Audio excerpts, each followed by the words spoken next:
Hello children, today we will start with the lesson Economic Development. There are many different types of economy. For example, capitalist, socialist, mixed economy. What is a capitalist economy? In a capitalist system, the means of production are privately owned. In a socialist economy, the means of production are owned by the state in the name of the society. A mixed economy works both in the private and the public sector. Our Prime Minister Pandit Jawaharlal Nehru adopted the middle path rather than taking recourse to any extremes, which means India adopted mixed economy. Now, in a mixed economy, there are three paths: public sector, private sector, and joint sector. The public sector are the industries which are completely under the control and management of the government, like defense. Whatever equipment, whatever arms, ammunition are being used, all the production of all these are under the government. Private sector. In this sector, industries are owned by private industrialists. The government supervises and controls them too. For example, consumer goods. Joint sector. In this sector, some industries are owned by private industrialists, while some are run under government management. In a mixed economy, there is need for coordination between both the private and the public sector. This system aims at maximization of production and popular participation on a large scale. A mixed economy cannot ignore the profit motive, or entrepreneurship means the activity of setting up a business, discipline, and time-bound planning. All these things cannot be ignored in a mixed economy. In a mixed economy, the good or the best things from both the capitalist and socialist systems are adopted. A mixed economy gives importance to national interest. It stresses on long-term development. Many private industries or people who run these industries are not keen to invest in areas like defense, scientific research, education, roads, railways, waterways, seaport, airport development, etc. Why is it? Because it requires huge capital investment. It needs large amount of money, and the returns in these areas are delayed, which means you do not immediately get profit. In such a situation, the government takes the initiative. The industrial policy of 1973 increased the speed of development.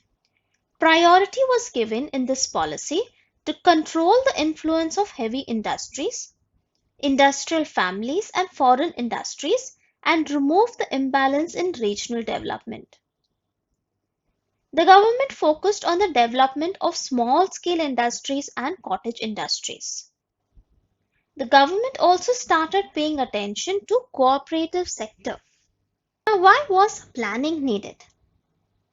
Now, India was a British colony for a number of years, and the country faced severe problems like poverty, unemployment, population growth, low standards of living, low productivity both in agriculture and industries. And the fields of knowledge, science, and technology was not developed. Therefore, planning was very important to solve these problems. That is why we see that in the year 1950, a planning commission was established and Prime Minister Pandit Jawaharlal Nehru was made the chairman. Now, what did this commission do? It formulated India's 5-year plans that included rural and agricultural development, balanced industrialization, provision for a minimum standard of living, and economic development consistent with democratic ideas. It focused on people's participation and individual development. What was the fundamental principle of planning?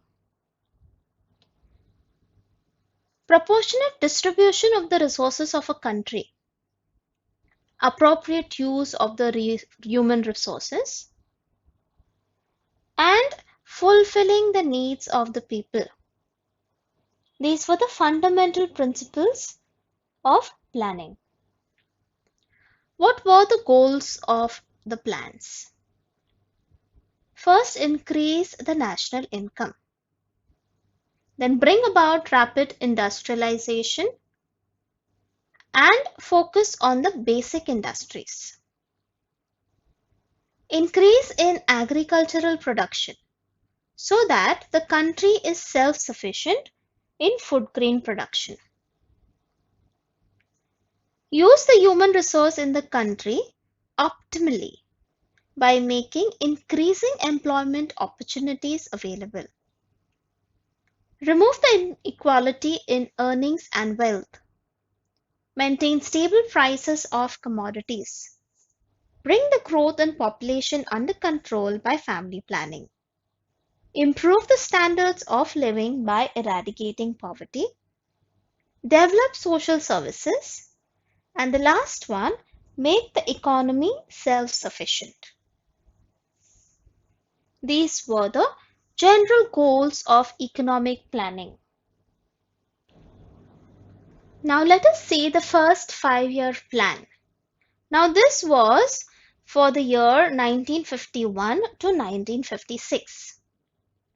In this plan, focus was on agriculture, social development, irrigation, flood control, sources of energy, rural and small industries, heavy industries and minerals, transport and communication, education and health.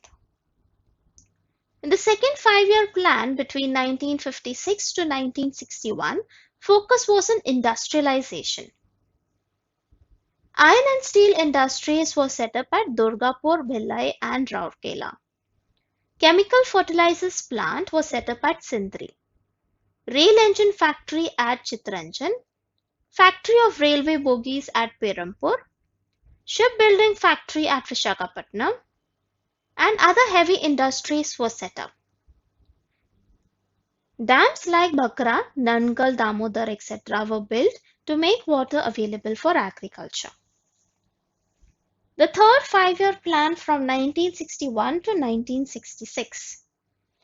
Now, in this plan, we see that they tried to balance between industries and agriculture. Because the first 5-year plan focused on agriculture and the second on industrialization. In the third 5-year plan, they tried to balance it out. Other than balancing or focusing on development of industries and agriculture, the other goals of this plan included increase in national income, heavy industries, development in transport and mineral industry, reduction of poverty, and increasing opportunities for employment. Now children, if you see between the third 5-year plan and between the fourth 5-year plan, there is a difference or a gap of 3 years. Why was this? After the third 5-year plan, 3 one-year plans were implemented. Now in this period, there was a lot of disturbance going on in the country. There was intense famine. Due to invasion by China and war with Pakistan, the government focused on defense rather than development. Now all these led to a lot of problems economically for India. Let us move on to the fourth 5-year plan, which was from 1969 to 1974. Now, the intention behind this plan was that India should become self-reliant. Government should develop basic industries and the speed of economic development should increase. There was also stress on establishing a socialistic pattern of society. 14 banks in the country were nationalized. The fourth five-year plan was not very successful. The economy had to bear the burden of the Bangladesh war. The expenditure or the money spent over the refugees was a lot. The Indian economy suffered because of the pay raise of government and railway servants. There was an increase in prices of petrol in international markets as well. The fifth five-year plan from 1974 to 1979. This plan was designed to make India economically self-sufficient and reduce poverty. The objectives of this plan were increase national income, make large-scale employment available, supply education, nutritious food and drinking water. Medical treatment should be made available in rural areas. Electricity supply and means of communication to be improved. Implementing social welfare schemes. Bring about development in agriculture as well as basic industries. Purchase food grains and other life-sustaining goods by monopoly purchase and make them available to the poor at reasonable prices. The fifth five-year plan was not possible to achieve the goals which it had set. In 1977, elections were held and the Congress party was defeated. The Janata Party came to power. This was the time immediately after the emergency. The Janata Party came to power and the new government ended the fifth plan at the end of March 1978. So the five-year plan, that is the period from 74 to 79, the fifth five-year plan was supposed to get over in 1979. But the Janata Party, which came to power, it ended the fifth five-year plan in 1978 itself. And it started something called a rolling plan from April 1978. But this plan failed. In 1980, general elections were held for Lok Sabha. This time the Congress party again came to power and the Congress government closed the system of rolling plan and again the five-year plans were started. The sixth five-year plan started in the year 1980. And now, what was the objective of this plan? It was to increase the growth rate in the economy, reduce the rate of poverty and unemployment, shape and implement a population policy so that people adopted the small family norm voluntarily, thus keeping the population under control. Some programs that were implemented in the sixth five-year plan were Integrated Rural Development Program, Rural Landless Employment Guarantee Program, National Rural Employment Program, Salem Steel Plant. Seventh five-year plan 1985 to 1990. This plan stressed on food, employment and productivity. The objectives of this plan were development, modernization, self-reliance, social justice, improving techniques of production, and to achieve an increase in national income of 5% yearly and increase food grain production.